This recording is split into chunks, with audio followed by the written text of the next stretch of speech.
Ce sont les clients qui nous demandent ce qu'ils veulent voir dans les gares. Et c'est plutôt à l'inverse, c'est-à-dire écouter et comprendre ce que les clients attendent sur leur parcours et après venir y poser les choses. Et si on fait les choses dans cet ordre, parce que c'est ce qu'on essaye de faire, c'est pas facile dans toutes les gares et c'est pas facile pour tous les services, mais quand on le fait dans ce sens-là, on n'a pas besoin de leur dire que ça y est, c'est eux qui viennent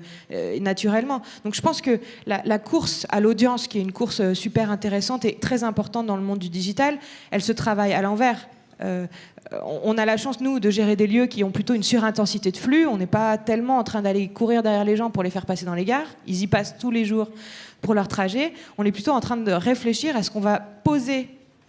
sur leur trajet du quotidien ou sur leur trajet professionnel ou sur leur trajet de départ en vacances pour que ça convienne à leurs attentes. Donc, en plus, par rapport à la question que vous posiez tout à l'heure sur la place du client et la manière dont le client va évoluer sur les prochaines années et notre manière de regarder l'évolution de ce client, je peux vous donner un exemple assez simple. Aujourd'hui, si on parle de l'information voyageur, qui est un de nos gros sujets, et pour les gares, c'est évidemment un des plus gros systèmes sur lesquels on travaille. Il y a quelques années, la seule source d'information voyageurs, c'était celle que vous aviez en gare, c'était des panneaux, et on était tranquille, puisque la seule fois où vous consultiez ces informations-là, c'est nous qui donnions l'info, et donc on vous donnait ce qu'on voulait, et même quand on n'était pas très bon, de toute façon, vous n'aviez qu'une source, pas forcément capacité à comparer. Aujourd'hui, et heureusement pour nous et pour vous, les clients ont des dizaines de sources différentes pour consulter les horaires des trains, depuis le mobile jusqu'aux écrans qu'on affiche en gare, en passant par Twitter et plein d'autres sources encore. Et forcément,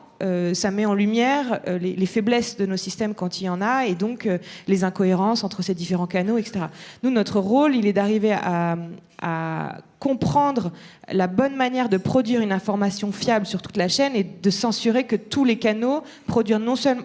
diffusent non seulement une information plus proche du réel, donc plus juste, mais surtout cohérente de bout en bout. Et donc la manière de travailler pour nous, en tout cas c'est ce qu'on essaye de faire, et encore une fois c'est pas facile tout le temps, c'est de comprendre ce que le client attend et de construire notre offre autour de ça, et non pas d'aller chercher le client pour qu'il consomme ce qu'on avait prévu qu'il consomme il y a 30 ans.